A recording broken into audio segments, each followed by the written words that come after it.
رہبر بھی ہے ہمدم بھی ہے غمخوار ہے ہمارے، رہبر بھی ہے ہمدم بھی ہے غمخوار ہے ہمارے، استاد یہ قوموں کے ہے معمار ہے ہمارے۔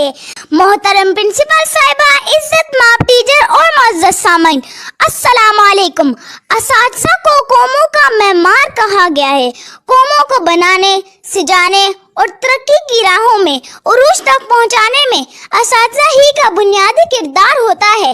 جیسے ایک کاریگر پتھر کو تراش کر ہیرا بناتا ہے، جیسے ایک کمہار مٹی کے ڈھیر پر محنت کر کے خوبصورت برتن تیار کرتا ہے، جیسے ایک معمار اینٹ پتھر اور سیمنٹ سے ایک خوشنما محل تعمیر کرتا ہے، جیسے ایک پرندہ اپنے ننھے ننھے بچوں کو نیلگوں فضاؤں میں اڑنا سکھاتا ہے، ایسے ہی استاد قوموں کو بنانے میں بنیادی کردار ادا کرتا ہے، کیونکہ بچے تو بے ڈول اور ان گڑھ پتھر کی طرح ہوتے ہیں اور استاد کی محنت سے ان پڑھ بچہ ایک اونچے مقام تک پہنچتا ہے۔ ہم اپنی معزز ٹیچر کو اس موقع پر دل کی اتھاہ گہرائیوں سے سلام پیش کرتے ہیں، ان کی خدمات کو تہ دل سے سراہتے ہیں اور آخر میں اس شعر کے ساتھ اجازت چاہوں گی کہ ہوا آپ کے ہی دم سے من آباد ہمارا، ہوا آپ کے ہی دم سے من آباد ہمارا، استاد کا استاد ہے استاد ہمارا۔ شکریہ۔